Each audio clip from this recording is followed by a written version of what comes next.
आप देख लीजिए, ये डील होगी, ट्रंप डिफाइन करेगा ये डील कैसे होगी। और राहुल गांधींनी नरेंद्र मोदींवरती निशाण साधत म्हटलेले आहे की जे इंडिया आणि युएस मध्ये जी ट्रेड डील झालेली आहे ती एप्स्टीन फाईलला घाबरून करण्यात आलेली आहे। या ट्रेड डील मध्ये युएसए मध्ये जे अडाणीवरती केसेस चालू आहेत ती सगळ्यात मोठा मुद्दा ठरलेला आहे, कारण की अडाणी जे आहे हा भारतीय जनता पार्टी आणि नरेंद्र मोदी यांचा फायनान्शियल स्ट्रक्चर आहे। काल पार्लमेंटमध्ये खूप मोठा गदारोळ माजला।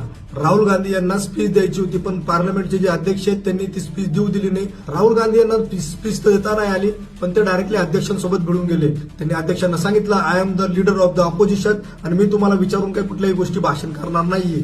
मला जे वाटतं, जे मला माझे मुद्दे आहेत ते मी माझ्या पद्धतीने मांडणार आहेत। तुम्हाला अपोज करायचं असेल तर तुम्ही करू शकता। राहुल गांधी यांचा मुद्दा एकदम स्पष्ट होता, जे भारत आणि चीनमध्ये 2020 मध्ये जे स्टँडअप झालेला होता त्या युद्धावरती ते बोलायचं म्हणत होते, तिथेही त्यांना बोलू दिलं नाही।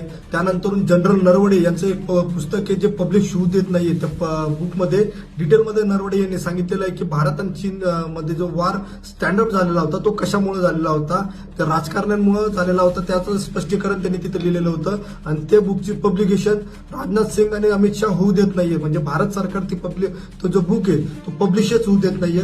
त्या मुद्द्यावरती ते बोलणार होते, पण भारतीय जनता पार्टीच्या सगळ्या लोकांनी त्यांना विरोध करत राहुल गांधींना बोलूच दिले नाही। जर का लीडर ऑफ ऑपोजिशनला जर पार्लमेंटमध्ये सत्ताधाऱ्यांना प्रश्न विचारू दिले जाणार नाहीत तर हे कितपत भारतीय जनतेसाठी किंवा भारतीय संविधानासाठी योग्य आहे असं तुम्हाला वाटतं, हे कमेंट करून मला नक्की सांगा। व्हिडिओ जर आवडला असेल तर जास्तीत जास्त लोकांपर्यंत शेअर करा आणि असलेच व्हिडिओ बघण्यासाठी आपल्या पेजला फॉलो करून घ्या।